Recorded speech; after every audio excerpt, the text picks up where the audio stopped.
Good evening, everyone. I wanted to thank you for watching the video. Welcome to the ABitTooFar.com podcast, where we are going to talk about, crypto, comics, and what's been going on with, my grind, my process, So a little bit of history. I had never intended on becoming a comic book artist. This isn't even comic book stuff. This is literally, just like me creating little, scrap sheets of paper that have sketches on them. I create them at work, and whenever I get a chance to sit down, I just start, sketching something in order to just stay awake. And part of that whole, staying awake thing is, I try to come up with something that I find funny, and sometimes, I have help from individuals who, like what I'm doing. And that's why I started the podcast to begin with, because I saw how a good friend of mine at work would help me out. He'd come up with ideas, and just little suggestions.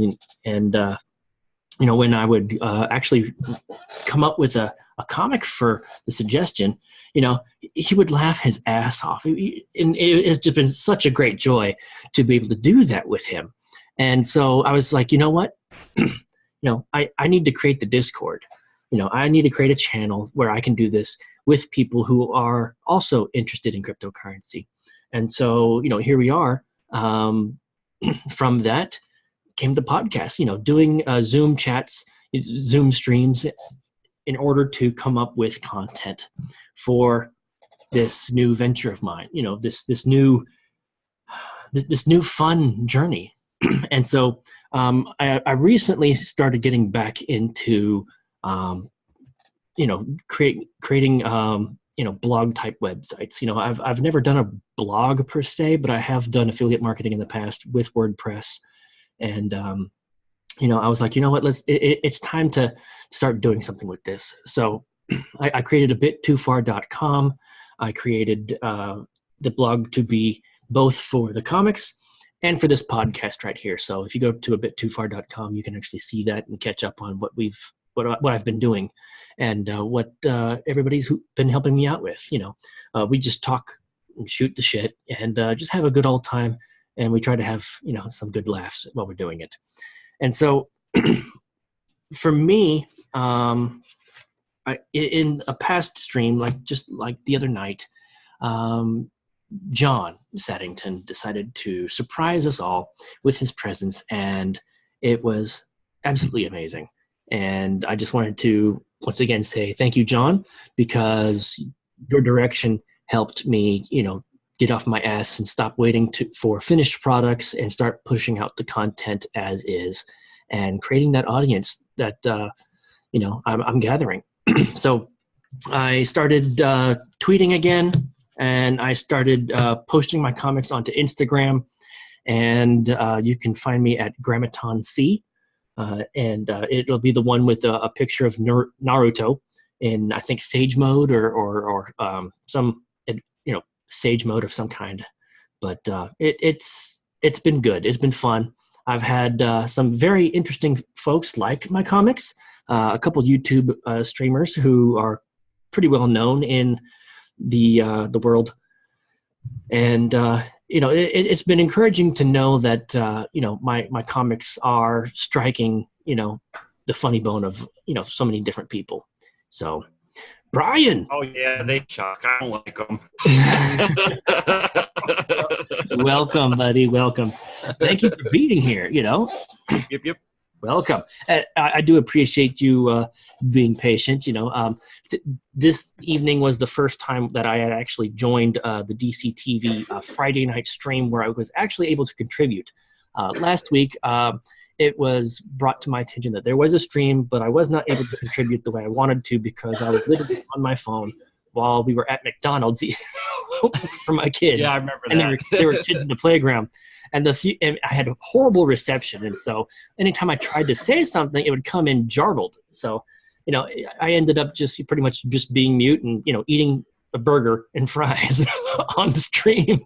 And everybody's like, what the hell is this guy doing here? All he's doing is eating. But today was right. You just remember, you got to do everything with your pinky up, man. Pinky up. Shows class right there. Like, Right. Let me drink my beer.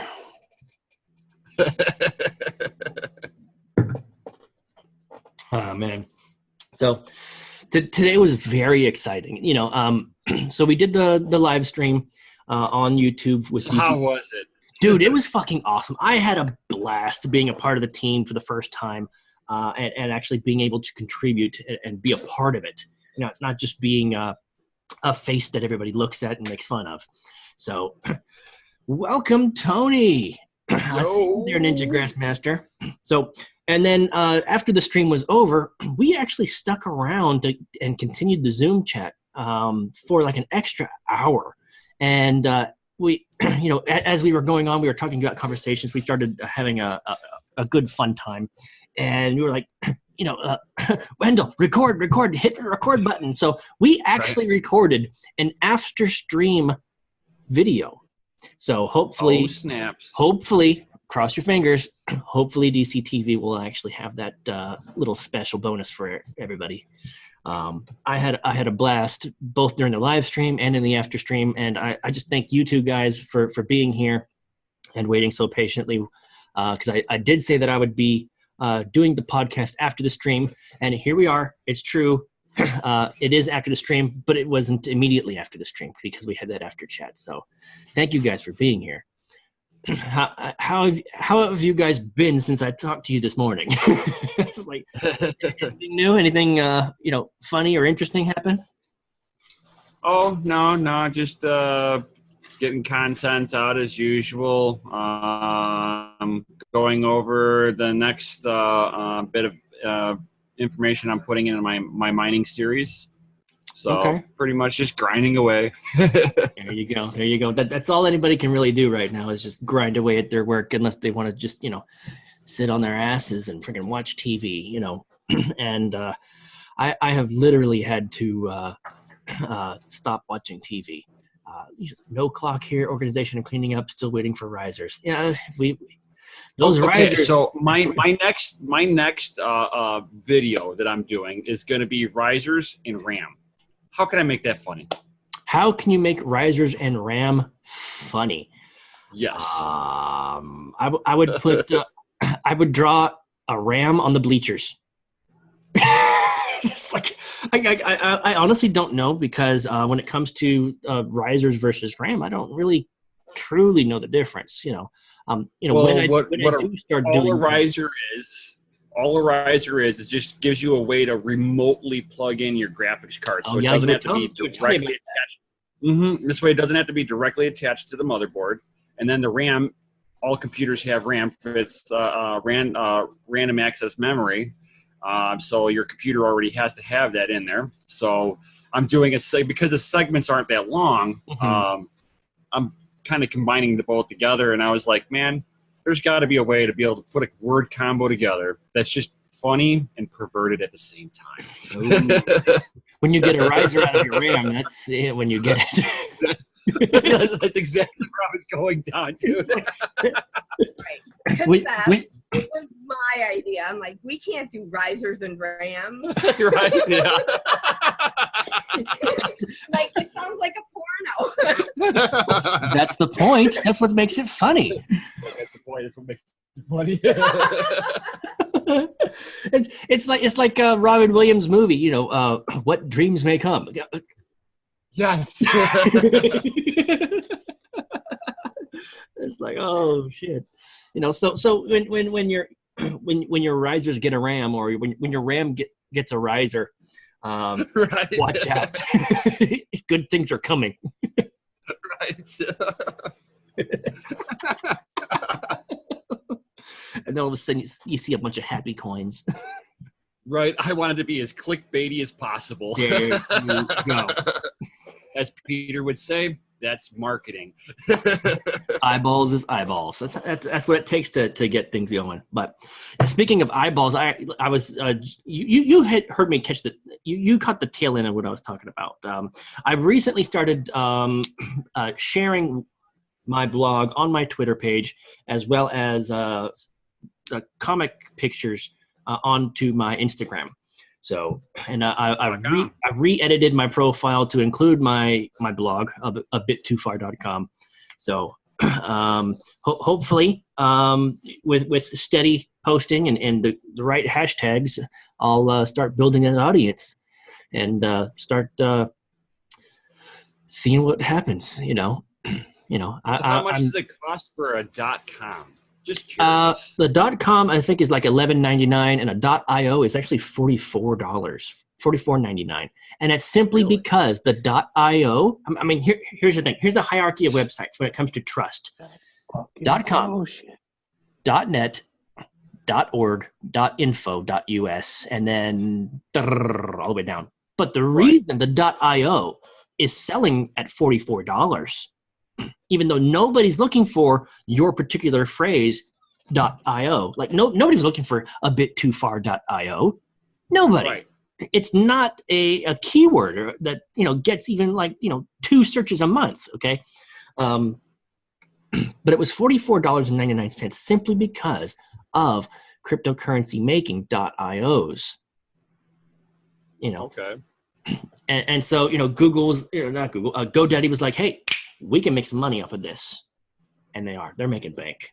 Yeah. So because the only reason why I ask is that with my company that I'm getting off the ground, Dreammaker Customs, I'm gonna have to go down the road of making a website at some point in time. Yes. And I've never actually done it before, so I have no idea what I'm in for.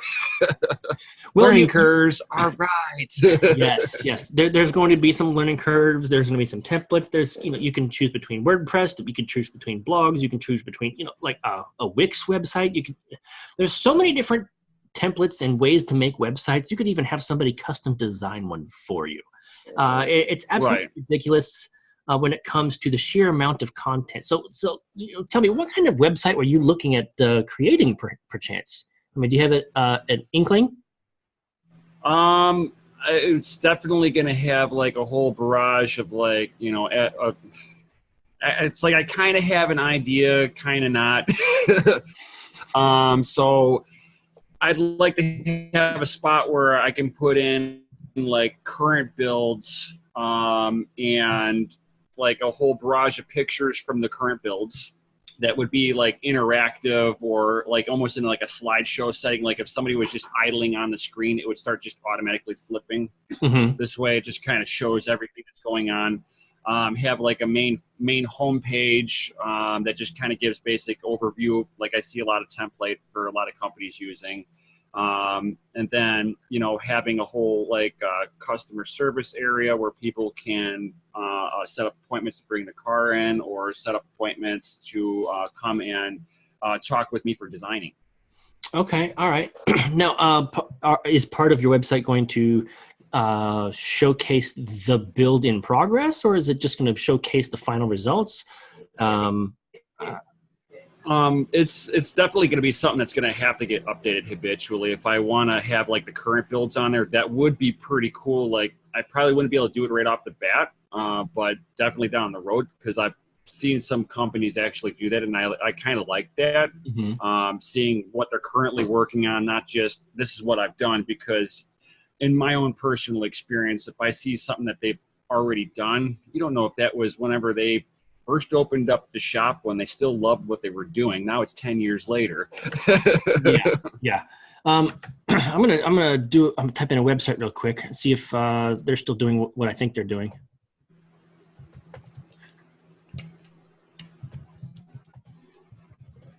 And I was thinking, based on what you're telling me, I was thinking something along the lines of this, because they have products, videos, how does it work, mileage results, affiliate market, books, blog, contact us, see us in the press, and all this different stuff. So I'm going to go ahead and share this in the Zoom chat right there. Okay. And believe it or not, the reason I know about this website was because we actually bought one of these for my dad's car, and it phenomenal results. Anyway. Okay, cool. We bought the previous models. These are now like the 881s. We had like the 771 instead, and now they've gone even smaller and higher production, so you get even better mileage with these particular kits. But the website itself, I think something along those lines, maybe a bit more polished. But on the front page, it showcases a whole bunch. It has that scrolling, image that with ads, and words and everything all over it, showcasing what they've got, what they've been doing, and what you can get from them. From manuals, tech support, and the different types of kits that you could purchase.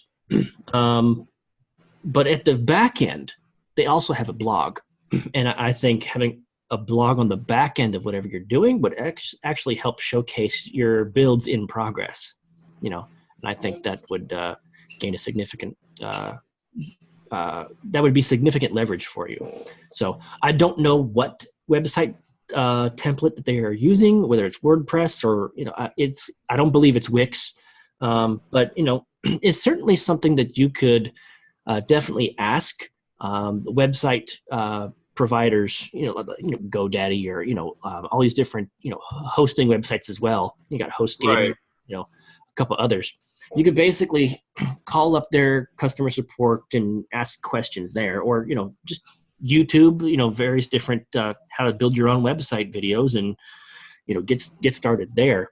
I mean, the last time I went down that rabbit trail was, gosh, I'm so surprised. My surprised 9-year-old was an infant. Still exists. I'm just amazed that a company out there is like this still.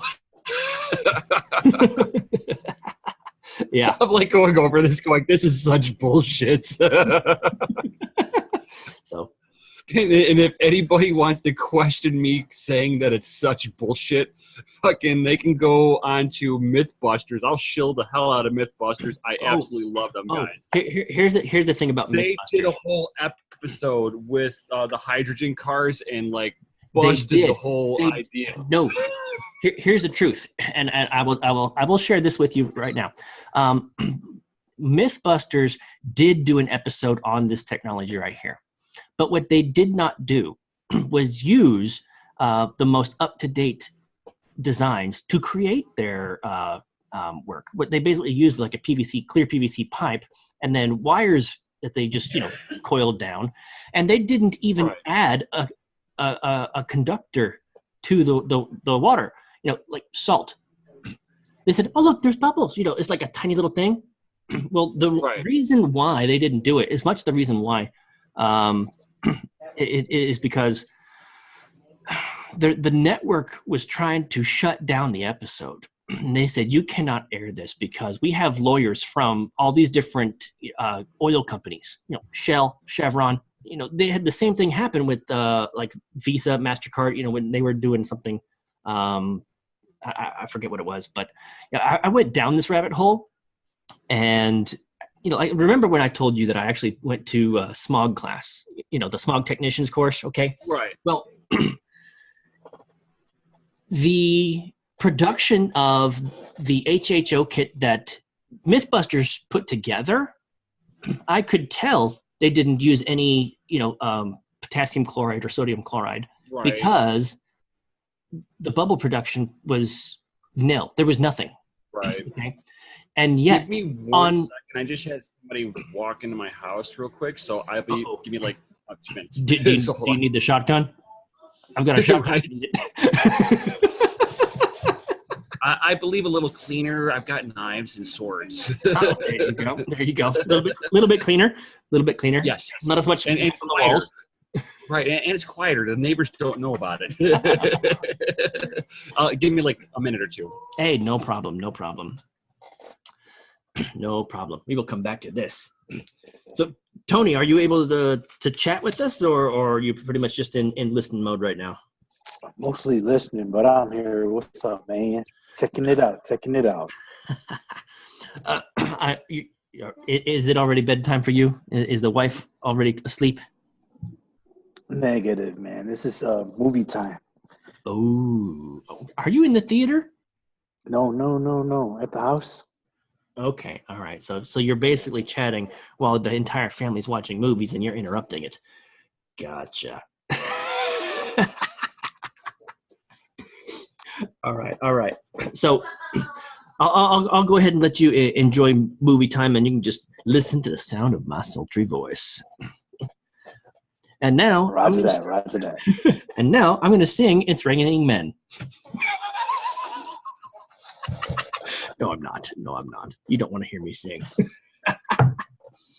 Anyways, I don't know if you happened to catch the live stream from DCTV, but I had an absolute blast today. Going back to what I was talking about before Brian showed up, before Tony showed up.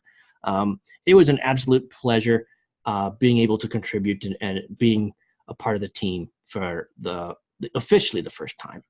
And I'm looking forward to contributing many, many more times. I'm giving Peter the guaranteed 90 days, putting in my best work.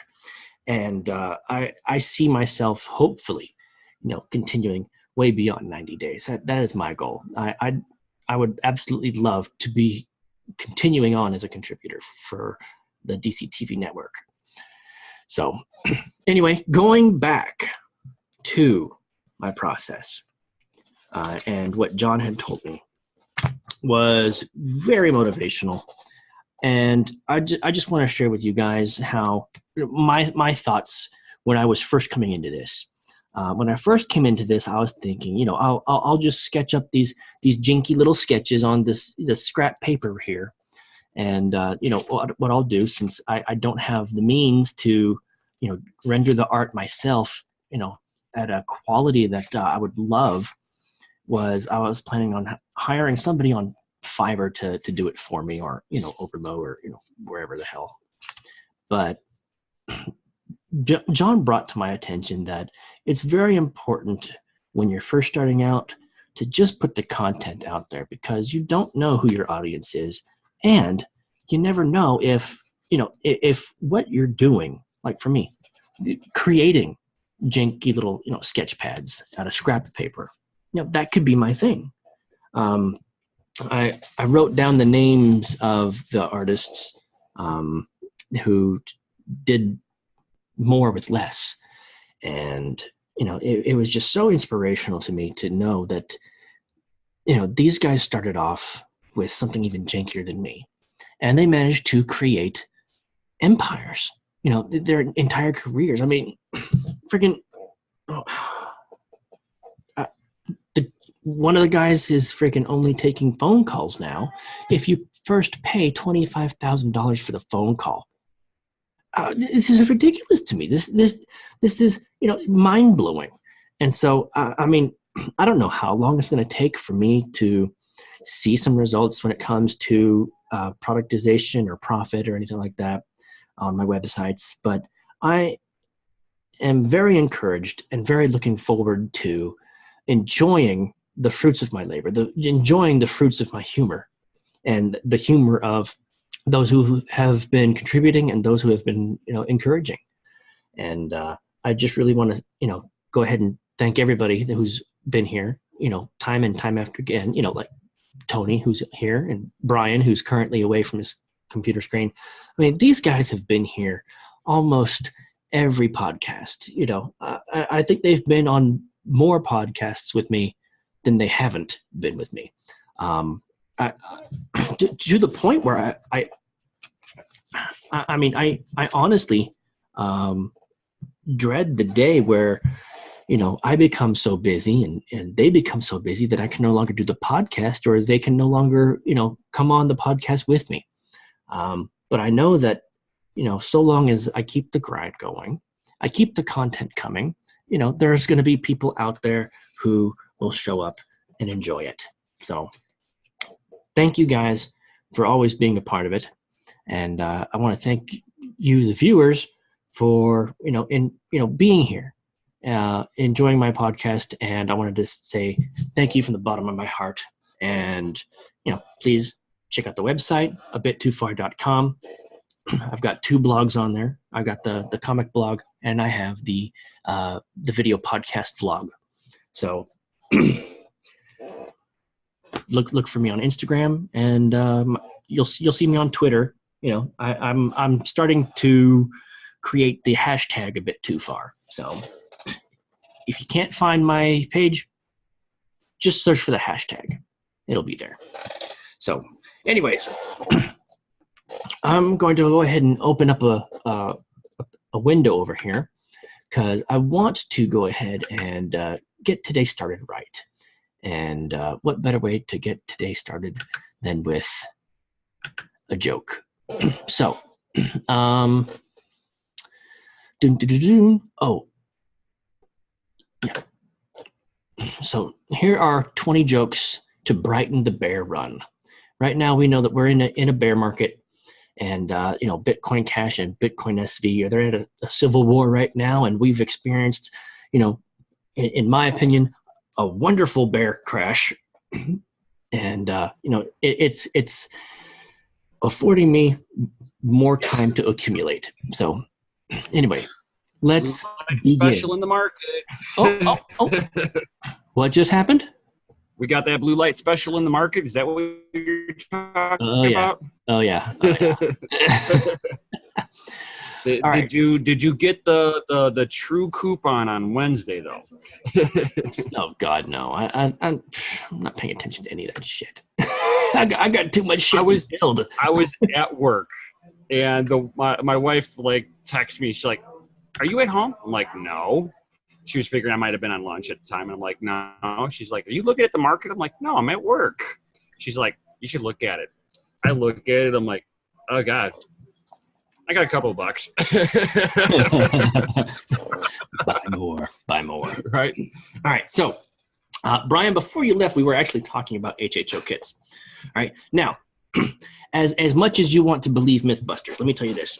When you were looking at the gas production from the HHO kit that Mythbusters actually built, there was zero production. I mean, they're like, "Oh, look, there's a bubble." It was literally the bubbles that were formed by pouring the water into the unit. All right. Now, the kit that my father and I installed was putting 2 liters of HHO gas out, like literally 2 liters of oxygen and hydrogen a minute. Okay. That's not the kind of production that the guys at Mythbusters were producing. They didn't produce shit. Right. When they decided to myth bust, they weren't busting shit. They were just putting some video out there because Big Oil was saying, "You will not air this." Because let's face it. Right. Look at Shell Oil. Look at the Shell Oil competitions. How many high schools and colleges have put out solar cars, water cars, electric cars, and all of this technology that high school kids and colleges have come up with, and then Shell Oil buys the patents to them, and we never see it in any production vehicle. It took Toyota and Elon Musk to come up with electric vehicles and hydrogen vehicles. Well, actually, Ford, with the very first electric vehicle, I want to say in 1909, 1912, somewhere around that area. It was right in the early days when Ford was coming out. Yes. And it was actually performing got that sucker to go 105 miles on a single charge. Yeah. And they were actually better than the combustion engine at the time.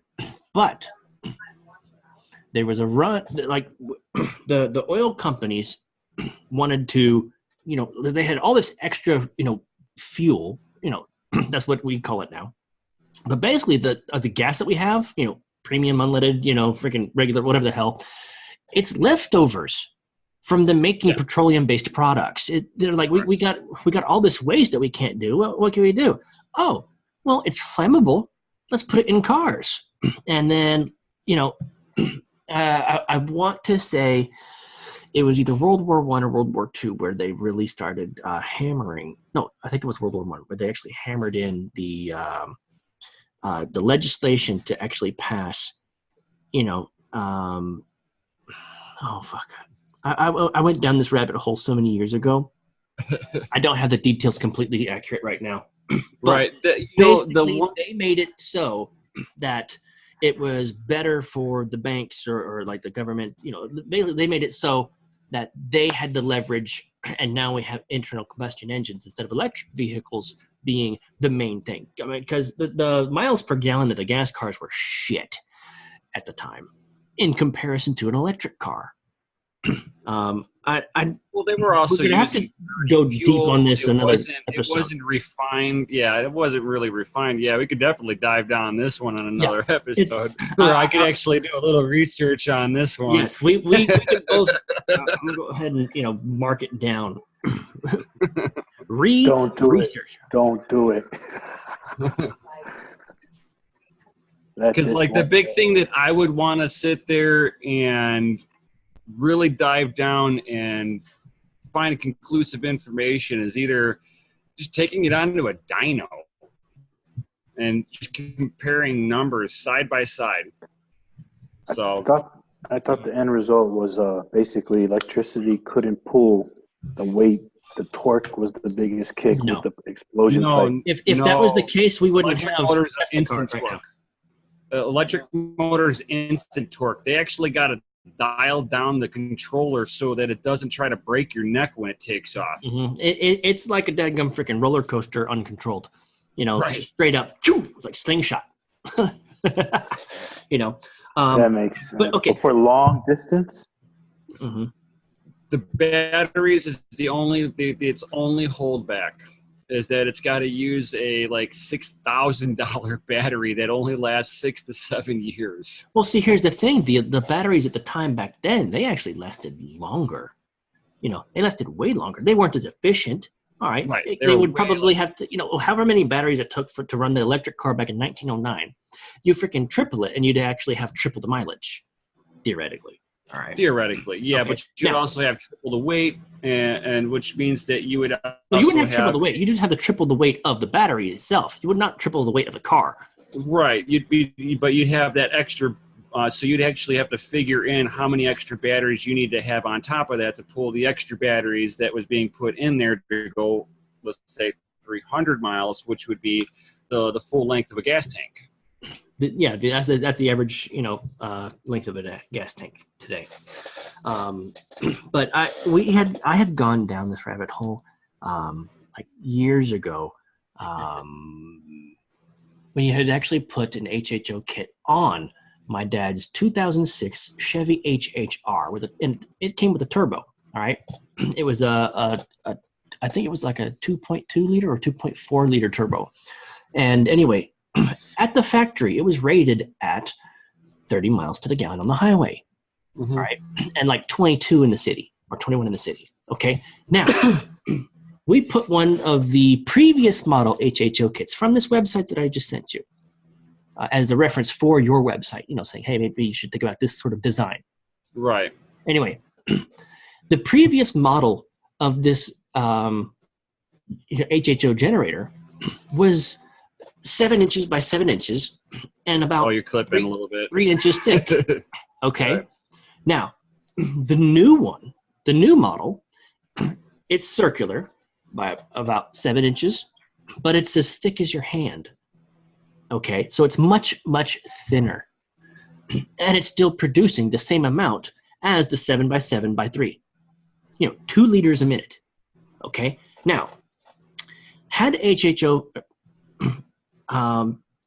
had the HHO kit that the Mythbusters had actually built been done properly, they could have at least gotten maybe 1 liter a minute or half a liter a minute. Okay. But they didn't do it properly because they were motivated not to. All right. Because I've seen the same model that they built actually produce more. And it's a simple matter of not adding the salt. Because when electricity goes through water, it doesn't conduct very well unless there's salt in it. Then it conducts very well. Yes, I'll agree with that. And the electrolysis process is what actually creates the HHO gas, like the oxygen and hydrogen. My only thing would be because you're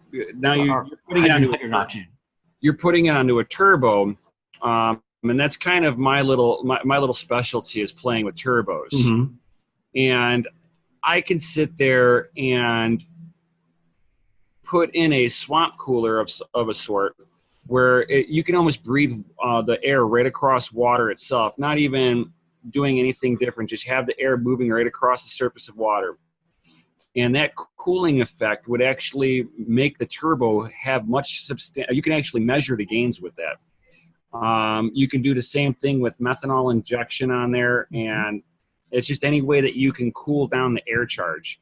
Well, My only thing, there are also doing this whole hydrogen thing is if you're doing that, how much of a cooling effect are you getting, and is that the gain that you're actually feeling? Okay, so look, basically the way the HHO kits are actually hooked up, okay, they hook it up into the air intake itself. All right, so you're not changing the ratio of the 14.7 to 1 ratio of the air to fuel mixture. Okay, the same amount of air is going in, no matter what, whether it's naturally aspirated or turbo, okay, or supercharged. Now, when you bring HHO into the natural air mixture, all right, you're bringing in more oxygen, and you're also bringing in hydrogen. Now, the hydrogen and oxygen molecules will actually act as a catalyst as well as a supplement to your air-to-fuel ratio, because hydrogen, the hydrogen-oxygen, recombination is explosive. It will ignite the entire chamber across the chamber much more efficiently. So you are burning all of the fuel instead of, having some unused hydrocarbons coming out your exhaust. Okay. And, you get more horsepower because you're all of a sudden you just went from, going at this rate right here to like, boom, much quicker. All right. So basically, you could, on older cars like your Chevelle, okay, you put an HHO kit on there, all right, because it's not regulated by a computer or a chip. You would literally only have to push on the pedal so much to get the same amount of horsepower, okay, because all of a sudden you went from using regular unleaded to a mixture that's more like, and forgive me for saying this, but more like rocket fuel. It's got a better ignition. It's got better punch. Okay. I mean, I get the theory behind it. I mean, the theory is sound. I've looked into it a little bit. I've just never seen the comparative numbers behind it to really go, okay, this is something that's worth it, because I know with like methanol injection, you're really not changing anything. I can do it with just like a little tube in front of the throttle plate, unregulated. You could actually use your windshield wiper fluid. It's half methanol, right. half alcohol. So it's flammable. Right. You're looking at an evaporative effect and a burning effect from it. So you're getting a two-part with methanol. So, and the reason they work is because they act as a supplement as well as the catalyst. The catalyst part makes it ignite everything so that you're actually using your fuel more efficiently and you're getting more punch. Okay. Now, the supplement means that, on your classic car, all right, now you no longer have to push this far to get up to 60 in 4 seconds. You can now push this far to get up to 60 in 4 seconds. It's the difference of that, which means that's how you save on fuel. Okay. Now, one of the reasons why I know that, Mythbusters was full of shit on that episode was because when we actually tested our HHO kit on it and we were producing 2 liters of HHO gas, unlike their kit that didn't produce a damn thing. All right. We went from that factory 30 miles to the gallon on the highway and 22 miles to the gallon in the city to a combined 39 miles to the gallon. We averaged between highway and city 39 miles to the gallon. On the highway, we averaged 45 miles to the gallon. And I will tell you, I actually have on video us getting up to 50 miles to the gallon. Off video, we actually got up to 69 miles to the gallon. But that's why it's an average, because you're going uphill, downhill, with the wind, against the wind, all that stuff. We averaged 45 miles to the gallon on the highway alone. All right. We tested it ourselves. I could share with you the video. It's on my channel. like way, way, way long ago. And it was incredible, you know. And so when these new models came out, the 881s, you can actually piggyback them in series. And so you could actually produce more HHO gas, thereby saving yourself even more. And on that website, they actually have charts and numbers and stuff, as well as a blog to help, you know, explain a bunch of things, as well as a bunch of information. As far as research goes, I went through, I think, about 20 different kit websites, as well as like all the Reddits, all of the freaking, you know, forums. And these guys came out on top as being like the best of the best when it came to this particular technology. And, you know, when I had a website, I basically put Mythbusters through the ringer, because the knowledge was fresh, and I could basically break down everything, including history, Right. you know, all of the freaking, you know, bullshit. And It would be interesting to see, like, you know, somebody who takes, let's say, the top ones that are supposed to be the best, number one rated, and like take them down a drag strip, or take them onto a dyno independently, has nothing to do with the company. You know, just somebody like myself who's a gearhead and was like, you know what, I'm curious. I bought the kit. This is what I'm putting it on. I'm going to hammer it. Yeah. Let's see. Well, one of the things that I wanted to do was actually, I basically wanted to, at one time, you know, dispel all of the bullshit. I wanted to actually convert my 68 Bug into a rat rod, advance the timing on the engine, advance or retard. Anyway, you know how the ignition doesn't happen straight up and down. It happens like it happens a little bit before, after top dead center. Okay, well, not after, before. You're catching it before it hits the top. It goes before the top, because the combustion across the chamber is so slow. It has time to go here and then push, you know, on. And then it's also doing the last little bit of the squeeze on it, and for the more pressure you put on there, the more temperature you get off of it too. So that temperature helps just complete the burn. So if I were to, you know, rat rod it out, all right, I also wanted to run it on pure HHO. I wanted to remove the gas tank completely, but I also would need to advance the timing, because when HHO combusts, all right, I don't need the engine going backwards.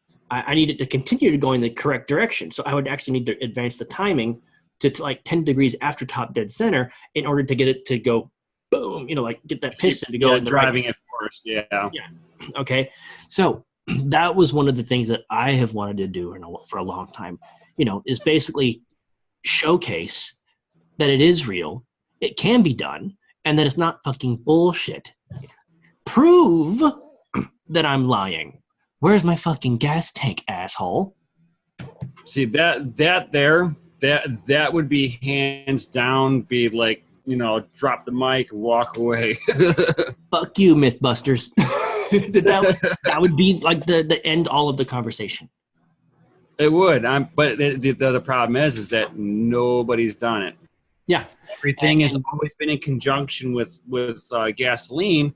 And then it's like, how askew is that at that point? Are you now driving differently? You know, there's so many variables at that point, because you haven't really done anything other than adding in a contraption, and you're driving down the road now. You could be driving more conservatively. But if there's no gas tank, explain where the fuel's coming from. Exactly. That would be the way to. I mean, there's a video going around. I wouldn't even care how if you had to drive 100 miles and fill it up with water. I don't even care. Like, I would literally drive a frame with an engine and a daggum HHO kit.